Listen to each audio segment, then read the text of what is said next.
आपने कहीं ना कहीं इस किताब का नाम सुना ही होगा।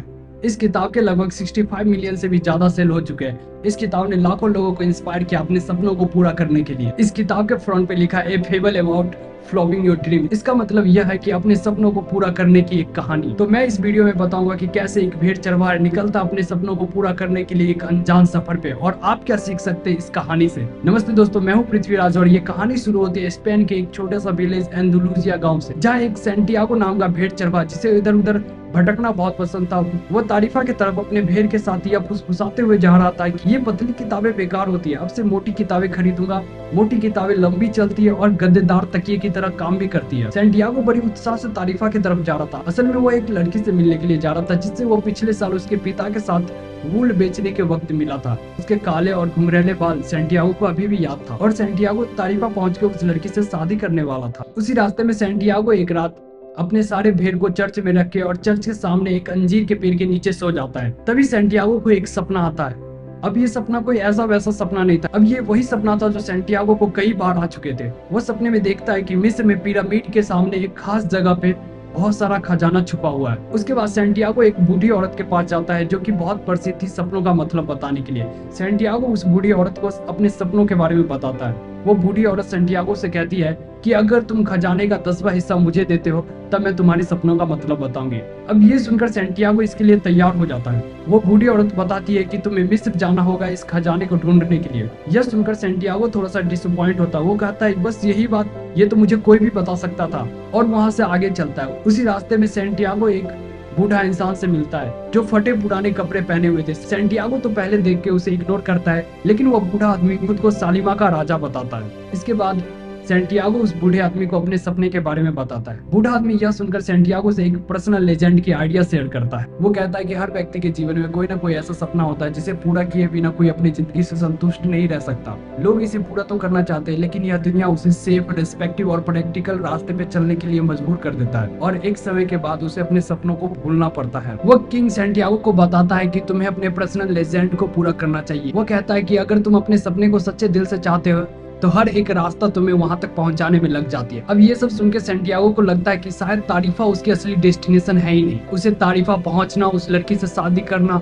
वो सब इल्यूजन लगने लगा था। उसे लगने लगा था कि शायद उसकी असली डेस्टिनेशन वो खजाना ही है। अब सैंटियागो अपनी सारी भीड़ को बेचकर अफ्रीका की तरफ निकलता है, और अफ्रीका में वो मोरक्को जाकर पहुंचता है। मोरक्को पहुंचकर सैंटियागो एक अलग ही दुनिया को देखता है। वो देखता है कि यहाँ के लोग अलग भाषा बोलते हैं, यहाँ की औरतें पूरे ढके हुए बुर्का पहने हुए हैं, और सभी लोग अलग अलग दिख रहे हैं। तभी सैंटियागो को एक लड़का मिलता है जो कि सैंटियागो की अपनी मदर टंग लैंग्वेज यानी कि स्पेनिश में बात कर सकता था। सैंटियागो को उससे दोस्ती हो जाती है, पर वो लड़का सैंटियागो के लिए एक बहुत बड़ा मुसीबत बन जाता है। वो लड़का बातों बातों में सैंटियागो की सारी पैसे छीनकर भाग जाता है। अब सैंटियागो बहुत परेशान हो जाता है। उसे समझ में नहीं आता है कि वह अब इस अनजान शहर में क्या करेगा, वह वापस स्पेन कैसे लौटेगा, या वह अपने आगे इजिप्ट की सफर पूरा कैसे करेगा। तब सैंटियागो एक क्रिस्टल मर्चेंट के पास जाता है, जिसका दुकान टूटा फूटा धूल से लदा हुआ था। सैंटियागो उसे कहता है कि अगर मैं तुम्हारे सारे क्रिस्टल साफ कर दूंगा तो क्या तुम मुझे आज रात का खाना दे सकते हो। अब यह सुनकर क्रिस्टल मर्चेंट इसके लिए तैयार हो जाता है। सैंटियागो ने जैसे ही सारे क्रिस्टल को साफ किया, तब से एक एक करके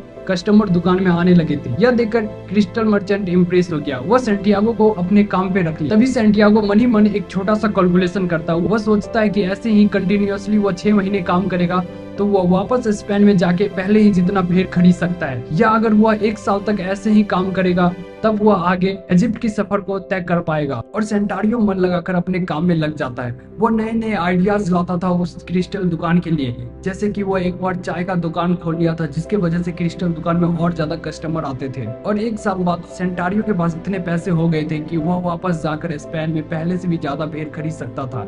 लेकिन सेंटारियो अपना सपना भूला नहीं। वो ये सोच रहा था अगर वो वापस स्पेन जाता है तो वह एक भेड़ चरवाही बन के रह जाएगा। और वो हिम्मत करता और उस क्रिस्टल मर्चेंट को अलविदा करता और एक कैरावान जो सहारा रेगिस्तान पार करके इजिप्ट जा रही थी उसके साथ चला जाता है। और सैंटियागो उसी कैरावान में एक विद्वान अंग्रेज से मिलता है जो कि अपने जीवन का कई साल एक लाइब्रेरी में बिता चुका था। अब वह अंग्रेज एक अल्केमिस्ट के तलाश में, वह मानता था कि वह अल्केमिस्ट लेड को गोल्ड में बदल सकता था। अब इस सफर में सैंटियागो और वह अंग्रेज दोस्त बन चुके थे। तभी अचानक से एक अफवाह फैलती है कि आगे के शहर में युद्ध चल रही है। यह सुनकर वो कैरावान एक ओएसिस में रुकने का फैसला लेता है और सैंटियागो वहीं ओएसिस में एक फातिमा नाम की लड़की से मिलता है, जिससे मिलते ही सैंटियागो को उससे प्यार हो जाता है और सैंटियागो उस लड़की को अपने बारे में बताता है और उसी ओएसिस में सैंटियागो को फातिमा से शादी हो जाती है। और एक दिन फातिमा सैंटियागो से उस इंग्लिशमैन के बारे में पूछती है जो कि हर वक्त किताबों में खोया हुआ रहता था। तब सैंटियागो फातिमा को बताता है कि वह एक अल्केमिस्ट के तलाश में है जो कि लेड को गोल्ड में बदल सकता है। और लकीली फातिमा उस अल्केमिस्ट का पता भी जानती थी और वह इंग्लिशमैन को अल्केमिस्ट से मिलाता है। अब वो इंग्लिशमैन अल्केमिस्ट से लेड को गोल्ड में बदलने के बारे में पूछता है। यह सुनते ही अल्केमिस्ट ने यह बताने से साफ मना कर दिया।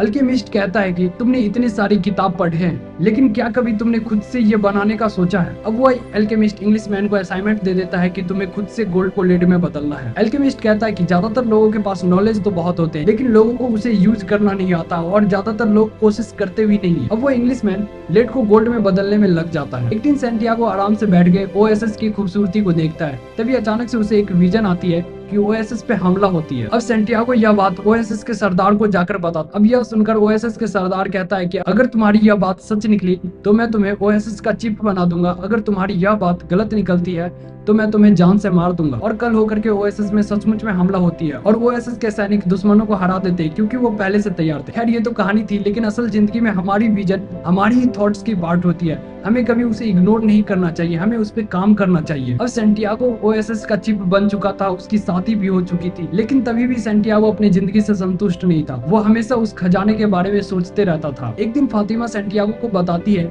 कि सच्चा प्यार कभी भी तुम्हारे सपनों को पूरा करने से नहीं रोकेगा और वो कहती है कि तुम्हें तुम्हारे लक्ष्य की तरफ बढ़ना चाहिए, नहीं तो इसका अफसोस तुम्हें हमेशा रहेगा। इस तरह फातिमा सैंटियागो को उसके सपने के लिए प्रेरित करती है और सैंटियागो निकल पड़ता है इजिप्ट की तरफ।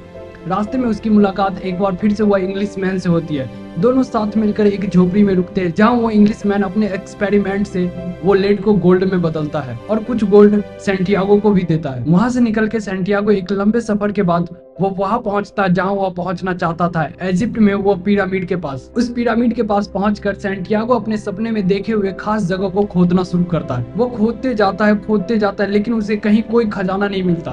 तभी अचानक से एक बदमाश लड़कों का झुंड आता है और सैंटियागो को बहुत पीटता है और उसके सारे सोने भी छीन लेते हैं। अब सैंटियागो नाराज होकर कहता है कि मैंने सपने में देखा था इस जगह पे खजाना छुपी हुई है। यह सुनकर वह बदमाश लोग हंसने लगते हैं। उसी में से एक बदमाश कहता है कि मैंने भी सपने में देखा था स्पेन में एंडलूसिया गांव के चर्च के सामने अंजीर के पेड़ के नीचे खजाना छुपा हुआ है, लेकिन मैं तुम्हारी तरह मूर्ख नहीं हूँ कि अपने सपने को सच मानकर उतना दूर स्पेन जाऊं। अब यह सुनकर सैंटियागो मुस्कुराने लगता है। उसे समझ में आ जाता है कि असली खजाना कहाँ छुपा हुआ है। सैंटियागो वापस स्पेन लौटता है और उसे सचमुच में वहाँ खजाने मिलते हैं। अब वो खजाने का 10वां हिस्सा वो बूढ़ी औरत को देता है और फातिमा को स्पेन अपने गाँव एंडलूसिया ले आता है। वेल ये कहानी यही एंड होती है, लेकिन इस कहानी से 4 लेसन है जो कि आपको समझनी चाहिए। पहला, आपके पास कोई ना कोई छोटा या बड़ा सपना जरूर होना चाहिए और उसे पूरे करने की करेज होना चाहिए अपने समय को मीनिंगफुल बनाने के लिए। दूसरा, आपकी सक्सेस की सफर आपके लिए बहुत महत्वपूर्ण होती है। सक्सेस तो बस एक छोटा सा उसका परिणाम होता है, क्योंकि सैंटियागो के लिए अंत में वो खजाना महत्वपूर्ण नहीं रह जाता। सैंटियागो के लिए सबसे इंपॉर्टेंट होता है कि उस सफर में मिला हुआ उसका एक्सपीरियंस। तीसरा, आपको तब तक सेटिस्फाई नहीं होना है जब तक कि आप अपनी असली डेस्टिनेशन पे पहुंच ना जाए। जैसे सैंटियागो अपनी जिंदगी में 2 बार रिस्क लेता है, पहली मोरक्को में पैसे कमाने के बाद और दूसरी